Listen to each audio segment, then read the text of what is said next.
Hi students, welcome to RK Botany YouTube channel.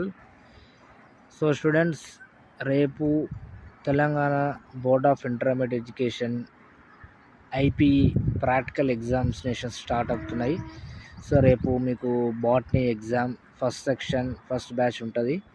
So already మీకు time table తెలుసు, అన్నీ తెలుసు. సో ఏం చేయాలంటే మీరు ఫస్ట్ ఆఫ్ ఆల్ కొన్ని ప్రొసీజర్స్ ఎథిక్స్ ఫాలో కావాలి. సో అవి ఏంటి అంటే మెయిన్గా మీ యొక్క rules and regulations, examination rules and regulations ఏంటి అంటే ఫస్ట్ మీ ఒక హాల్ టికెట్ తీసుకెళ్ళండి, రికార్డ్ తీసుకెళ్ళండి, హెడ్బేరియన్ తీసుకెళ్ళండి. ఓకేనా? సో హాల్ టికెట్ లేకపోతే ఎగ్జామినేషన్కి అసలు ఏ ఒక్క ఎగ్జామ్ కూడా రాయరు. సో కాబట్టి మీరు ఫస్ట్ హాల్ టికెట్ని చెక్ చేసుకోండి.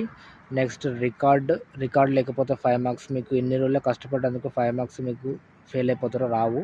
సో నెక్స్ట్ హెడ్బేరియన్ కూడా ఎన్ని డేస్ నుంచి మీరు కష్టపడి ప్రిపేర్ చేసి ఉంటారో నాకు తెలుసు, కాబట్టి ఆ హెడ్బేరియన్ కూడా తీసుకెళ్ళండి. సో ఎగ్జామ్ హాల్కి వెళ్ళిన తర్వాత 3 అవర్స్ ఎగ్జామ్ ఉంటుంది. సో మొత్తానికి 4 సెక్షన్స్ ఉంటాయి. సో అవి ఏంటి అనేది నేను ఆల్రెడీ యూట్యూబ్ ఛానల్లో చేసి పెట్టాను. ఒక్కసారి విజిట్ కండి, చూడండి. మీకు క్లియర్ కట్గా మీకు అర్థమైపోతుంది ఎక్కడ ఏం టాపిక్ ఉంటుంది, ఎక్కడ ఏది రాయాలి, ఎంత రాస్తే ఎన్ని మార్క్స్ వస్తాయి ఏందనేది నేను ఆల్రెడీ మీకు ఎంత క్లియర్గా ఎక్స్ప్లెయిన్ చేశాను. కాకపోతే నా యొక్క రిక్వెస్ట్ ఏంటంటే రికార్డు, హెర్బేరియం, హాల్ టికెట్ ఈ 3 ఫస్ట్ మీరు తీసుకొని వెళ్ళండి.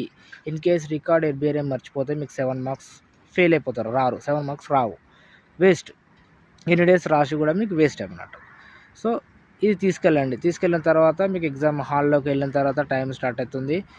మీకు ఎలా జరగాలి ఎట్లా అనేది అంతా మీకు అక్కడ ఉన్న లెక్చరర్స్ కానీ, స్కిల్ అసిస్టెంట్స్ కానీ, వచ్చిన ఎగ్జామినర్ కానీ మీకు తెలియకపోతే కూడా మళ్ళీ ఇంకోసారి చెప్తారు.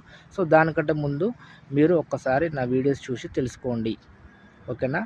Okay, thank you. All the best of luck. మంచిగా రాస్తారని నేను అనుకుంటున్నాను. ఆ దేవుడిని కూడా ప్రార్థించుకుంటాను. Thank you.